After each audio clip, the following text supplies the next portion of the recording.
Hello, everybody. Welcome to the Rotoworld Football Show. It is day 4 from Super Bowl Radio Row. Denny has yet to be expelled by Commissioner Roger Goodell. I'm Patrick Daugherty. I may have already said that. Denny, I feel like I can barely talk because our brains are fried. We have been so plugged in to the content machine. We are plugged. Yes, the content machine is humming here on Super Bowl Row. There's more content being produced per capita here than anywhere else on planet Earth right now. And the content machine is coming to its stunning conclusion on this show where we have Around the NFL's Gregg Rosenthal and the Athletic Football Show's Robert Mays. Seriously, two of the smartest guys in the entire business. Gregg Rosenthal, a former Rotoworlder, a former NBCer, one of the best guys in the business. Robert Mays, one of the smartest guys in the business. But Denny, enough about the other people. Let's get to us. Let's get back to you and I. We've been doing a lot of cool stuff this week with Mr. Lawrence Jackson, and we've been really busy since our final show. We've been talking to Tee Higgins, to Jamar Chase, to Breece Hall, to Quincy Williams. You may have already seen some of this on the internet, but if you don't believe us, don't take our word for it. Here is a clip of what we have been up to down here in Las Vegas, Nevada. Quincy, what is it like to be an all-pro NFL linebacker, and yet you are not even the biggest Williams brother on your own professional football team? It feels good because number one, you get recognition from your peers. That's the biggest thing. And then, so when I got voted that was like real big for me, for real, because it was one of those things where I like practice, like you dream about it at night and stuff like that. And then all of a sudden, all the hard work is just showing that like they seeing it. That's the main thing. So just being voted on by your peers and stuff like that, and the coaches, them like people that's going through it, they know what they talking about too, though. So, by the way, what's wrong with the Pro Bowl voters, by the way? Because if you're an all-pro, you're an automatic Pro Bowler. See, I don't know. I heard there's a lot of other stuff to doing there. All I do is just perform and then wonder how other people, how people view it, though. But that's what it's about, though. Like, I don't want to come out here and sell myself. I want to see what y'all think about my play, though. So, like, I want to see what y'all say about it, for real. Well, what we think about your play is that you're an all-pro. Thank you very much, Quincy. Now, Breece, when I say the words fantasy football... When I say the words fantasy football, what's the first thing that comes to mind for an NFL offensive player? Annoyance? Very annoying because just for me, just knowing that I'm usually a top pick in most people's fantasy. So, when you don't have the game that everybody wants to do is you're seeing it, you're feeling it. So it's a lot. But it's cool to know that, I have that much support coming from people as well. Well, the final question is, do you know how big of a deal you have become in fantasy football? You're in the mix. This is not a joke for the number one overall pick next year. Yeah, and I think it's deservingly so. But, for me, it's just a testament to, what I do and the product I put out on the field every week. We love catching the passes, by the way. Oh, yeah, Breece, I appreciate you. Thank you so much for all the fantasy points. Thank you. I appreciate it. Fantasy nerds seem down on Derrick Henry over the past, 2 or 3 years. Every year we say this is the end, this is the end. I saw you posted on the X platform the other day your list of top 5 running backs. Of course, you had you at the top. But you had Derrick Henry among the top 5. Yeah. Tell me about that. Tell me why he got into that top 5. Just because the type of player he is, no matter what type of team, whatever team he's on, what scheme he's on, people don't want to come tackle him. So he's going to be a good fantasy player because he's going to pick up those yards. He's going to have a lot of yards every week.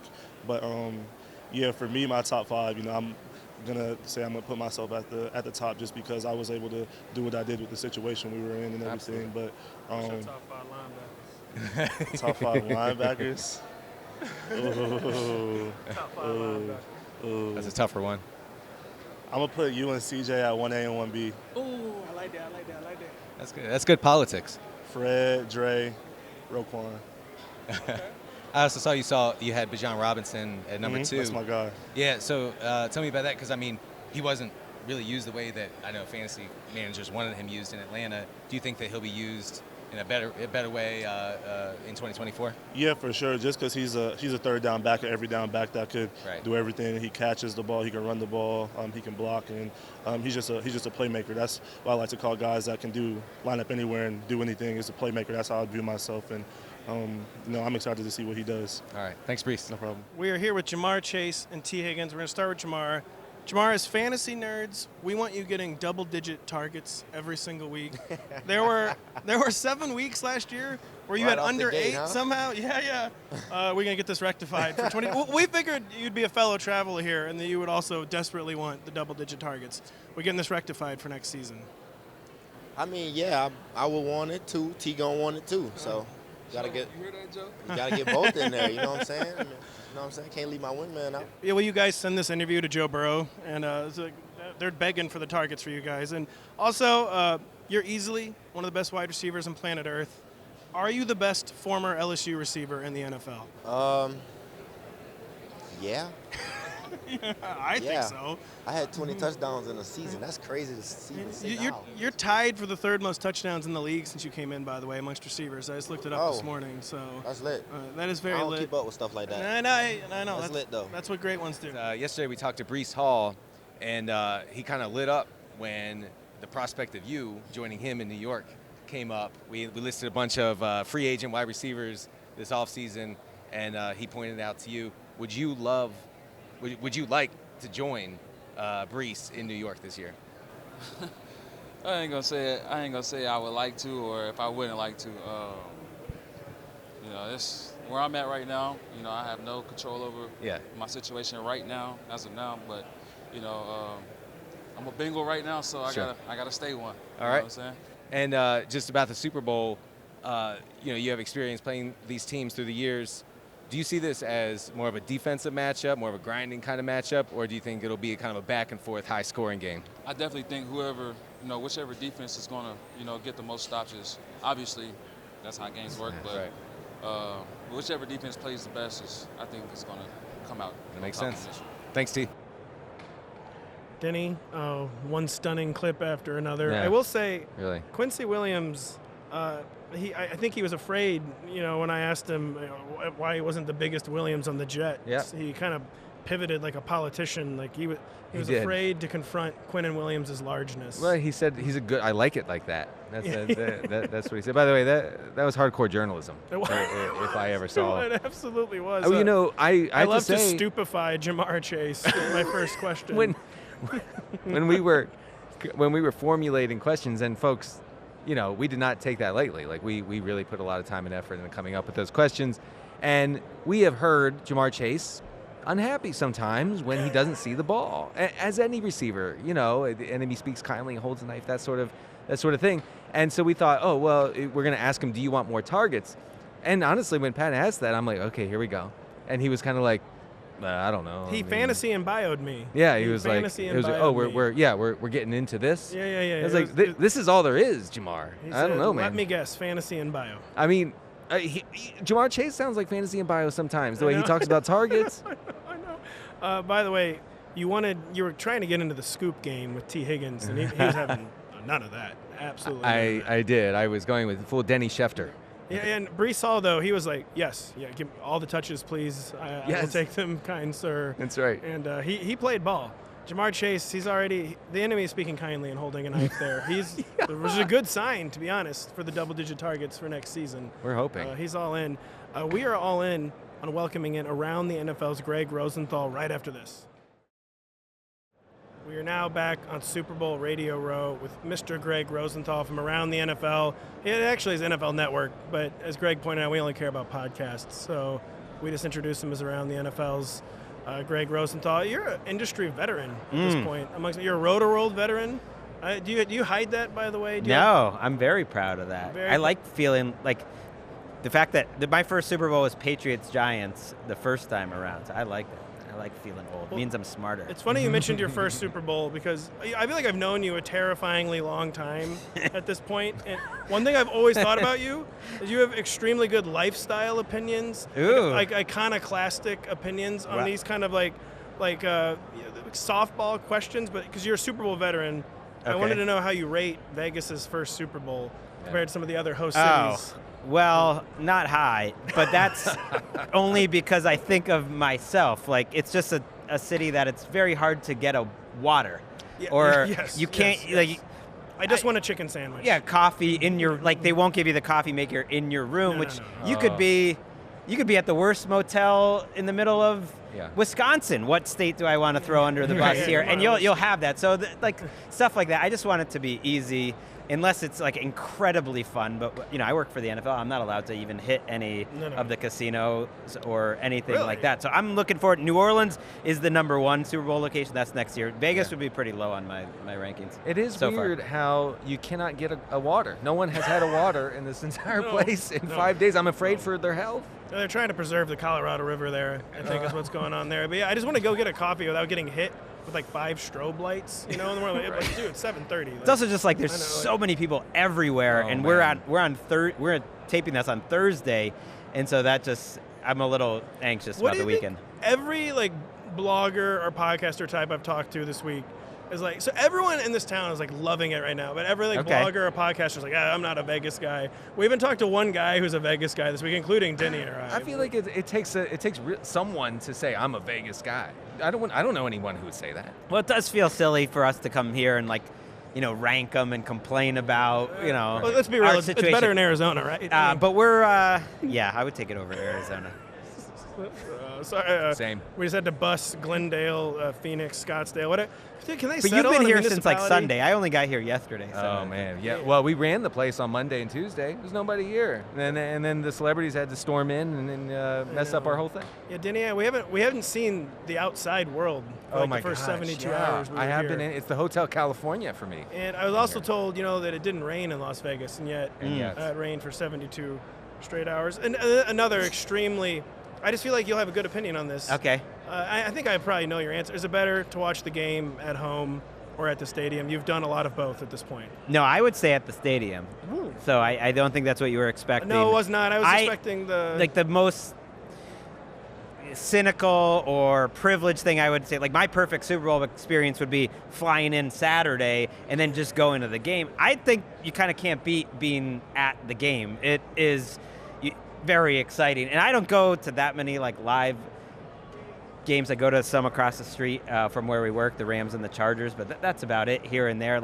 So to me, it's very exciting to be there and to see people being so excited. But that it's very strange flex to go to one game a year, but it's the Super Bowl. That's sort of where I'm at because I'm not a real reporter. Greg, are you a hedge fund manager? Yeah, I was expecting the more cynical or iconoclastic answer. Of course, it's better at home. So it's good that someone likes to watch. There's one reporter who has not lost their joy for attending the Super Bowl. Yeah, I can't imagine the buzz in that place. Yes. People must be just psyched out of their minds. Yes, and the number one perk of working at the NFL, which is crazy still to me, no matter what, if you're a full-time employee and you are working at the game, you get 2 tickets to go to the game to give to your family or friends, which is... Yeah, it's too late for you this year. But my son is going to his very first Super Bowl. My daughter, who's a monster Rams fan, sorry, Pat. Betrayal. I got to bring her to see the Rams winning, so that sort of thing, seeing whoever you brings joy and all that stuff, it's pretty cool. So yeah, for those who are listening, I made the Puss in Boots look at Gregg Rosenthal with my eyes for the Super Bowl tickets. Right. And I get all right, enough softballs. Denny wants to ask you some actual football questions, beginning with the man, the myth, the legend, Dan Campbell. Yeah, so we talked about it last week, along with all other NFL media, about Dan Campbell's aggressive fourth down decision-making in the NFC Championship game. I wrote a piece for NBC Sports, kind of, defending him because I'm an analytics nerd, and I like to see a guy do what he did.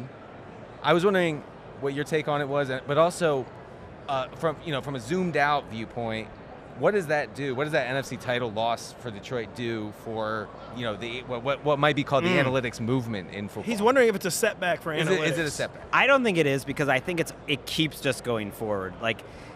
Every week, I'm watching a game where they go for fourth down in their own territory. Yeah. That's not a big deal, and I just think of what a big deal it would have been 2 years ago, and how. I worked at NBCSports.com to bring it all full circle. That's who I was covering that first Super Bowl for, was NBCSports.com.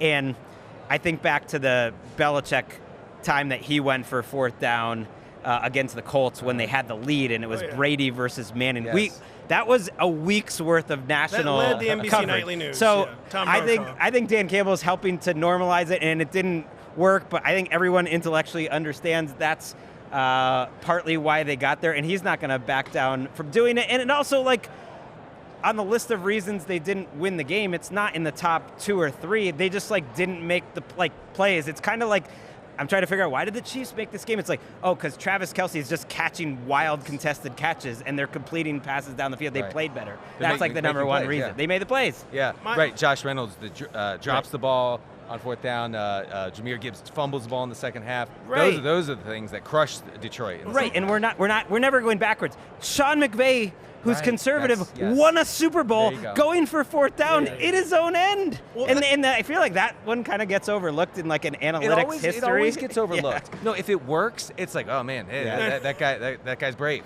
Well, but then that's over. The discussion's over. That's what I keep asking people as my follow-up to this was it even? I don't even think it was analytics. I thought it was like a gut decision he was making, to be honest. That's how he described it. And that's kind of just like how like analytics is now being applied to like literally any fourth down decision, which is kind of weird, and like it's being branded. Right. The way the announcers other than Greg Olsen talk about it is like analytics say, as if like there's these guys that are like.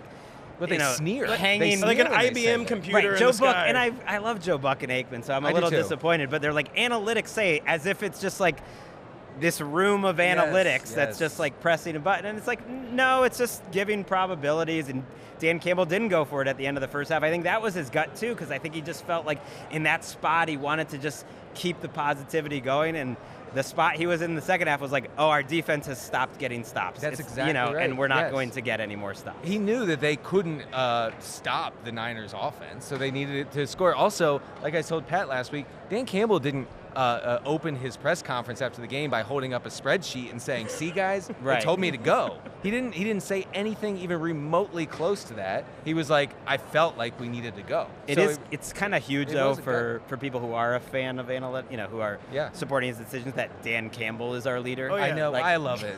I do love it. A big, strong guy. No offense to Brandon Staley. No offense to Brandon Staley, but we needed the big burly guy. But also huge offense to Brandon Staley. True. We didn't really want him as a captain. Greg, you mentioned conservative coaching. Denny wants to ask you about the coaching in the Super Bowl. Yeah, so I mean, just on this analytics chat. I like it when Pat sets you up, telling you what you want to ask. Well, it's a little hard, and like we're not used to. We're it's not very like, cute. We're not like a hero, like around the NFL right. thing. We're not the heroes. We don't have like years and years of. That's we're blinded by the light. They're too bright. Sorry. Anyways, but yeah, Denny wants to ask you a question. All right, so both of these head coaches, Kyle Shanahan and Andy Reid, are on the very conservative end, actually, of fourth down decision making. The Athletic did a piece just the other day. Kyle Shanahan, over the past 2 seasons, is 23rd, the 23rd most aggressive coach on fourth down. Andy Reid is 27th in that category. The thing is, though, no one has been more conservative on fourth downs than Kyle Shanahan in the postseason. So what does that say to you about how this game might unfold? That it could be more of a defensive game and more of a running game in general, which like keeps the score down. It's so crazy with these two, and Shanahan in particular, because he's so cutting edge in so many other ways, and he's so pass heavy when he needs to be. I love the evolution of Andy Reid going from a guy who, to me, changed the NFL in terms of how he coached offense. Like, he really did in Philadelphia. Right. And Kyle Shanahan is very much that guy for this generation, like 15 years later, changed the league in terms of how he calls offense. And yet there's some, like, hardcore football part of them that, in terms of how they grew up, that just, like, can't get past that, which drives me a little crazy. Well, he, in the 2019 Super Bowl, 54, I guess, when these two teams played, Shanahan had 2 chances to go for it near the red zone on fourth down and went for a field goal on both. So, maybe the Jake Moody factor makes him not do that. I'm surprised they didn't sign a veteran kicker for this game, to be honest. Am too. Jake Moody makes me very nervous if I'm a Niners fan. When you draft a kicker, though, they keep you on the roster for like 3 years. Like a 68.7%. I mean, unless he just completely melts down, he's going to be on the roster for a long time. That was another thing. Dan Campbell has been like radicalized against kickers. Like he pulls up his fourth down sheet and he sees the words Riley Patterson. He's not even on the team anymore. He's like, we're going for it. He's like, we cut Riley. Michael Badgley? Yeah, never. I mean, the Browns literally won a game because their kicker got hurt.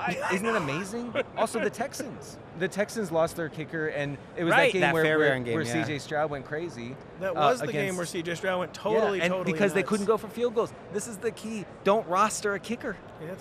It's more fun, too, that game where the Browns won it, there was a 4th and 8 where they never would have gone for it, where Joe Flacco was like in a bear hug from the defender, falling over, and threw a sideline route to Amari Cooper. Who was open. It was maybe the single greatest play anyone made all season, and it would have just been like a chip shot field goal. So we would have missed out on that.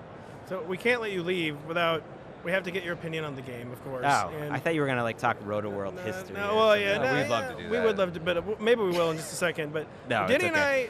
So I've been like a Chiefs guy the entire time. I was like, that's Mahomes. Like I don't even bother. This is a game where I don't even do analysis. It's great. It's great to have a conversation with a guy who just goes Mahomes. Mahomes. There's no point even doing analysis of this. I'm a Mahomes guy.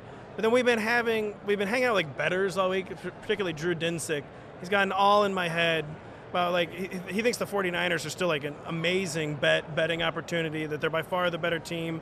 Basically, is it a numbers Super Bowl? Because the 49ers, they're the EPA slight favorites. They're the numbers overall favorite for sure. The Chiefs are, of course, the narrative favorites. Patrick Mahomes, the best player in the NFL.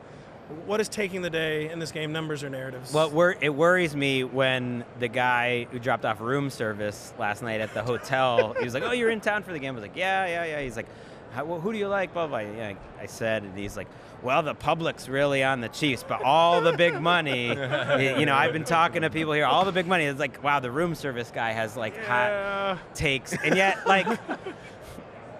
I'm on the Chiefs, and I'm on the Chiefs not just because it's Mahomes, but because doesn't the last 4 weeks matter more? Shouldn't that be weighted more, that the last 3 big games the 49ers have played, their defense has been tangibly and objectively bad against the Ravens, against the Pack, and so that seems like the biggest weakness to me, and that is enough for me. And also the opponent, they felt very ready to be picked off, and their opponents were lesser than the Chiefs, so I put a little bit into that, and so I lean Chiefs, not by a ton. The Chiefs road there has been so. I keep telling people that the Chiefs are like their Golden State Warriors mode at this point. Back to the final KD days, like the regular season, who cares? We'll work on the rotation until the final week or two of the regular season. Then the real season begins. The Chiefs did literally say they had a 7 receiver rotation. Yeah, and they were spreading the ball around. The 2011 Patriots who didn't win. That defense was terrible. The 2018 Patriots who were very sometimes they do just play better in the playoffs. Chiefs Kingdom, we must fight back. And Gregg Rosenthal on the vanguard of Chiefs Kingdom. Apparently, I don't know. Yeah, any Rotoworld members you want to share there? No, I don't know why I threw that out, but I'm glad. Look, we didn't have any Super Bowl set. Yeah. Back in the day, I was the only football writer to start out with, and would do every game on Sunday for 1 year, I think it was. I think this was literally would probably not have been possible without you. You, for better or worse, you cut a direct line to Denny Carter and Patrick Daugherty at the Super Bowl. I love it. I wanted to set that groundwork for them to overwork and underpay you as much as possible. Hey, listen, and we appreciate that. Listen, times are changing. NBC is a very good place to work. And Gregg Rosenthal is an extremely good friend to have. Gregg, thank you so much for coming by. We will be back after this with the Athletic Football Show's Robert Mays. Gregg, thank you so much. Say hello to the heroes. Will do. It is now our distinct pleasure to welcome in the Athletic Football Show's Robert Mays. I just realized we stole our naming convention directly from the Athletic Football Show. This is the Rotoworld Football Show. So he's of the Athletic. He's of Chicago, Illinois. He's of the University of Missouri. Robert, was Mizzou football back still for us? We seem very back some days. Then other days we're getting our defensive coordinator stolen by LSU. Tough moment, that was a real tough after one. him tweeting out the Leonardo DiCaprio meme 3 weeks earlier about how he was going to be back. Tough one. I know. That was a real tough one. Wow. Another tough one, by the way. You have to explain why you were in a hot dog costume today on radio. You're a very calm, composed guy. You wouldn't be the person I would expect to show up to Radio Row in a hot dog That's costume. why we thought it was a fitting punishment. Because I want to be taken moderately seriously, I think that having to do that was a big thing. So me and Nate, who's my partner on the Athletic Football Show, Great guy. We each picked 5 teams before the season. Mm-hmm. Whoever had fewer wins at the end of the year had to wear a hot dog costume to Radio Row and record our big Super Bowl preview in the hot dog costume. Wow. I lost by a lot, so I was the one that had to actually do it. Who were your 5 teams? The Bengals. Ooh, that's okay. Tough, yeah. Tough beat? The Chargers. Yeah, you should have known better. That is the one where the punishment fits the crime. Yeah. That's, as a lifelong, or as a constant Chargers believer, I died how I lived with the Chargers. It was very fitting. He died doing what he loves. I had the Jags. Okay. That's tough. That's tough. The Bills and the Eagles. Can you think of 5 more frustrating teams to have to tie yourself to over a season? It was awful. Cold. It was awful. When the Eagles were 10-1, here is the suit. Oh Look at that. He's looking for the guy who did this. He's looking for the guy who picked the Chargers. Braden Staley was the guy who did this. That's who did that to me. Brandon Staley, but the Eagles were 10-1. You're like, the Eagles are going to keep me in this. And then they win one more game. And the Jags. Yeah, the Jags were rolling. If they could be the 8-3. number 1 seed in the AFC. The Jake Browning thing, I was like, all right, maybe I can stay afloat for a little bit longer, but just too much happened on the back half. You really ran cold down the stretch. Yeah, 8-3 and 10-1 to hot dog costume. So we're going to pick your brain on the Super Bowl. Denny did notice something pretty interesting non-Super Bowl that he wanted to ask you about before we get into the big game talk. Yeah, that's right. So I saw you posting about the Titans going with Brian Callahan as their head coach, and also bringing in his father, Bill, to, I guess, coach the offensive line. You seem to be kind of bullish on that. Tell us why. I think that Brian Callahan is a really interesting candidate. I thought he was an interesting candidate for the last couple of years. He interviewed very well in Denver 2 years ago. It was his only head coaching interview, based on people I had talked to about it. And then he interviewed in Indy last year, and I had heard very good things about how he presented there. And I just think that if you look at the traits that successful head coaches have, there's a humility to him. He's very open-minded. He communicates really well, specifically to players. What that Bengals offense has looked like over the last 3 or 4 years, they've really undergone a lot of interesting shifts. They had this shotgun run game they leaned into in 2022 that was kind of a pivot from what they had done. If you look at what they were doing early on when Burrow got healthy, it was a lot more under center stuff, the motions that they were using.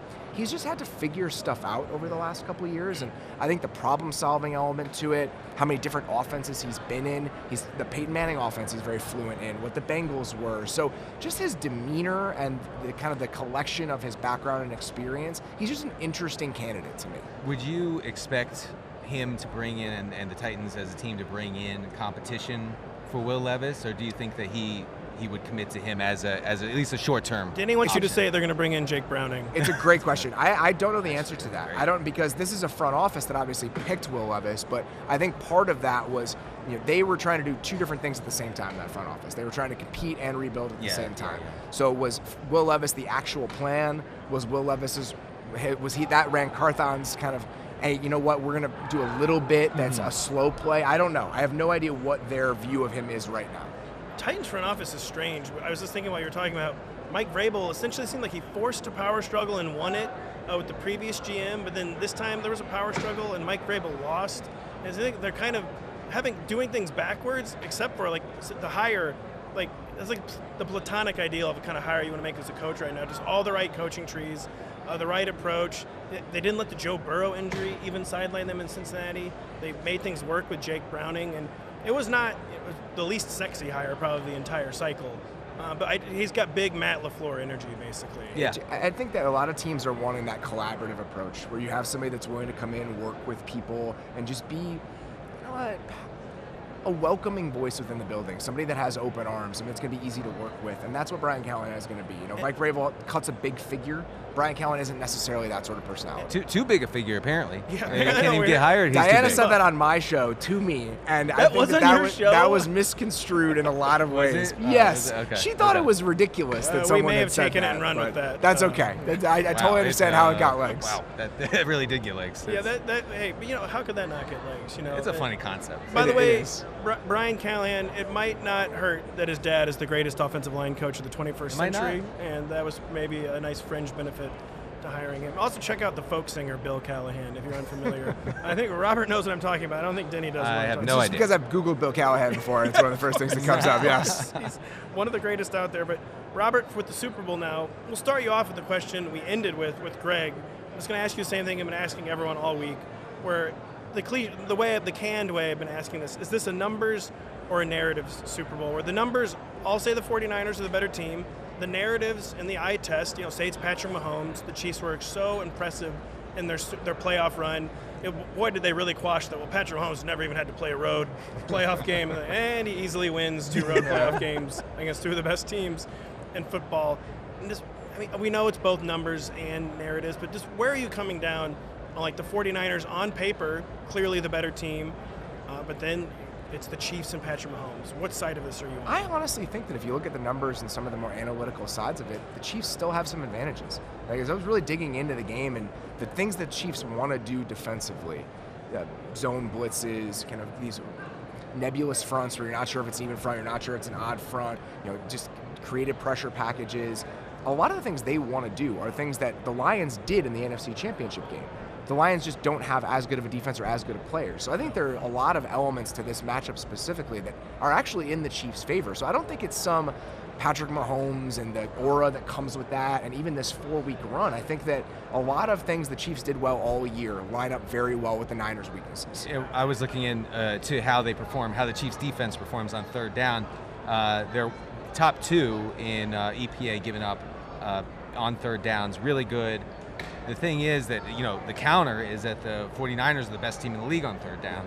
So every time I found a spot where the KC defense really shined, it seemed like, at least according to the spreadsheets, that the Niners should have an answer. But they have been kind of spotty this offseason, so it makes you obviously wonder if that's going to come through in this game. The teams that the Niners have struggled against are teams that are going to run a ton of different coverages, where there's not going to be a lot of predictability because you're just in single high and you're loading the box all the time. The Chiefs are one of those teams. The Chiefs run less cover 3 than any other team in the NFL this year. You really don't know what you're going to get. I don't know if I knew that. And the other side of it is, even when they blitz, the Chiefs, one of the stats I threw out on our show just now, the Chiefs played split safety coverages, so 6, 2, or 4, 50% of the time while bringing 5 pass rushers this year. The NFL average is 16. Really? So the soundness and the complexity of the coverages that they play don't preclude them from bringing pressure. Right. So it's just a different sort of challenge than really any other pressure-based team you're going to play against, because it doesn't make it easier on you because they're playing man or cover 3 like everyone else is. We were going to get into this question in a minute here, but I thought I'd just tack it on here since it fits well with what we're talking about. Talking about how the KC defense operates, how do you think Brock Purdy can best attack this defense, if at all? I mean, are there any spots in the defense where he can have some success or deep parts of the defense that he wants to avoid in this game? Yeah, you're talking about the strengths and weaknesses all year. This has been a Chiefs strength all year. And It seems like maybe the single most important matchup of the game. I think that it's about getting the ball out quickly and getting the ball to guys in space. I would be shocked if Deebo Samuel didn't have at least 8 targets in this game. I think that he's going to be a centerpiece of what they want to do offensively. If you look at other teams that are heavy zone teams that play a lot of 2 high coverages, the Packers are one of those teams. Deebo gets hurt so early in that game, I think it really did throw a wrench in their plans because he was going to be central to their approach. So I think making sure you're creating space and getting the ball in Deebo's hands and CMC's hands in space is one of them. The other things, just in the passing game and how they're going to attack them, the Niners run all these condensed formations. It is one of the hallmarks of their offense. But if you do that, you leave yourself susceptible to slot pressures, to a lot of different sorts of blitzes. If you look at what San Francisco did against Baltimore, they actually spread things out a little bit more in order to not let those disguises get played to the defense's advantage. So if you can do that and create some space in the middle of the field and get those linebackers on islands, I think that's another area where you can actually make some hay. I love the call for Deebo as an X factor, which I know we're not breaking news. Like Deebo Samuel is going to be important in the game, but the way the Chiefs man coverage and they're going to have to find the cushion. There's just not going to be much space over the middle. Deebo has to find that, and how they're going to be relying on the running game. That's what everyone's telling me down here. Is they're acting like the Chiefs have like a high school run defense, which we know is not true. It was middle of the pack. I wondered, how much of that was just by design too, that they didn't care if teams run on them. But we've been getting Denny and I a lot of push, that the Chiefs' run defenses can't hang. Like the 49ers might run for 200 yards, and I just wondering, what do you think about that specific matchup of Christian McCaffrey and the 49ers running game against the Chiefs' run defense? Because we focus a lot on the Chiefs' pass defense because it's so good. What do you think about their run defense in that potential matchup? I actually think that the way the Niners want to run the ball aligns pretty well with the Chiefs stopping that approach. Because if you look at the Baltimore game again, Baltimore played a ton of cloud coverages, cover 2, cover 6, where that corner is in the flat. That's actually a good way to handle this Niners rushing offense because they want to get the ball on the perimeter. So the way the Chiefs want to be structured on defense, I actually think gives them a shot. If you look at a team like Buffalo that ran the ball extremely well against the Chiefs in the playoffs. They're a gap downhill running team. They want to run the ball between the tackles, even if they have James Cook. That's not necessarily the way the Niners want to run the ball. So I think in a lot of people's minds, it's, we've seen them get ground down recently. The Niners have the best rushing offense in the league, arguably. Wouldn't that happen again? And I think the structure of the Niners running game isn't similar enough to some of those other teams that have had success to just say automatically they're going to just run all over them the entire game. That's interesting. I hadn't thought about that. I have seen that, the way the Chiefs usually run the ball with Pacheco is not great against a 49ers front that is good at defending interior runs, and that's typically how Kansas City runs the ball. So maybe both teams will look at those matchups and kind of switch up what they do. But I guess if the Niners stick with what they've been doing, they're not necessarily attacking like the weakest part of the Kansas City defense. I would expect more downhill runs from the Niners. And I think one of the matchups that I think would be interesting to watch is Charles Omenihu is not playing in this game, so there's less length on the perimeter for the Chiefs. Right. So do they use more five-man fronts to kind of combat some of those perimeter runs if Mike Dana is going to be in there for Omenihu? You know, Robert, with the 49ers, you kind of they have so many superstar skill players. You have a lot of people to choose from when, like, so-and-so is going to be the X factor in this game. The Chiefs, it's Rashee Rice, Travis Kelce, and Isaiah Pacheco. Do you see any other Chiefs skill player as maybe like a potential X factor for this game, or is it really just a simple, the Chiefs studs are going to have to deliver? I think it's just the Chiefs studs, and I think it's because the way that the Niners play dictates you using those three guys specifically. If you look at the numbers, Rashee Rice was 11th in the NFL this year among wide receivers in targets per route run against zone coverage. Okay. So the guys ahead of him on that list are all the guys you would expect. The two guys directly ahead of him in that ranking are Justin Jefferson and CeeDee Lamb. So when teams played zone coverage against the Chiefs, he got borderline elite wide receiver usage. And that's what the Niners do. It's a lot of soft zone coverage. So I expect them to do a lot of the same stuff they did early against Baltimore. But just get the ball quickly. Let's get the ball in these guys' hands, bubbles, flats. Let them do some stuff in space and against a zone-heavy team. So that's what I expect, and Travis Kelce works the exact same way. Yeah, I was going to ask you if that, also means that Kelce should have a good matchup here as far as, target opportunity, as far as getting open in the middle of the field. I definitely think so. Yeah. And I think one of the biggest questions I have about that side of the ball specifically is the Chiefs have used all these big personnel groupings in the playoffs. A lot of 2 tight ends, a lot of 3 tight ends. The Niners match 2 and 3 tight end sets at a higher rate with base defense than any other team in the NFL. So if Oren Burks is going to be on the field for 30, 40 snaps in this game, I guarantee you the Chiefs understand that, and that's something they'll want to pick out with Kelce specifically. Sure.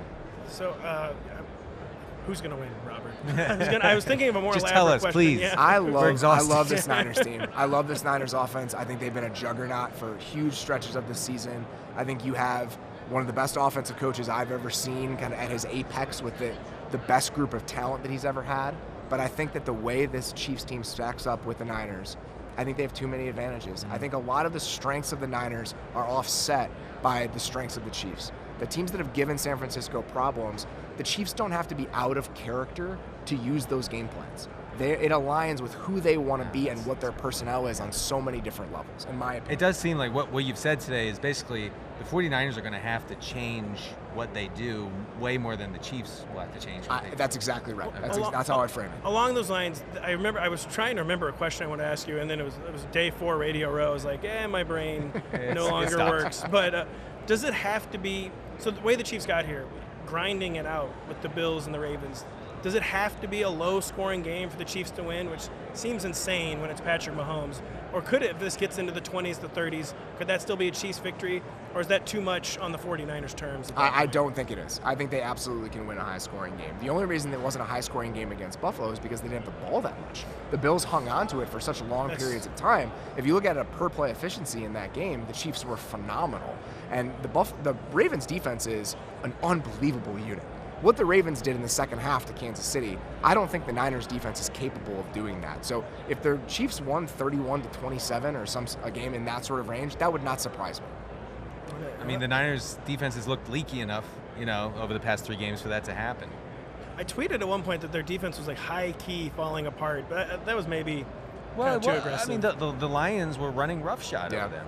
for 2.5 quarters. And it was the same stuff that we had seen the Packers do a week earlier, and that's what was troubling about it. You think, man, yeah. Wouldn't you have an answer to this after the way the last week went? And You're right. they have not developed those. And I think that some of those same weaknesses that have shown up are weaknesses that can show up again based on how the Chiefs want to play. I was surprised that they had not made the necessary adjustments in the NFC title game after getting the scare from the Packers. Yeah. Well, we've been talking to amazing analysts all week.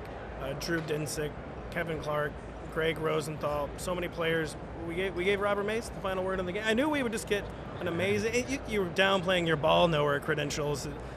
Very ball knower. Yeah, now I'm sad I didn't wear the hot dog suit, because if I was the last guest, I probably should have. You guys could have gone out with a bang. We would have loved it, but we had the picture, and that's good enough. The last guest of the week. Follow Robert Mays on Twitter/X. Subscribe to the Athletic Football Show. He's truly one of the best in the business. Robert, we respect you so much. Thank you for taking the time. I really appreciate it, guys. Always good to chat with you. Thank you.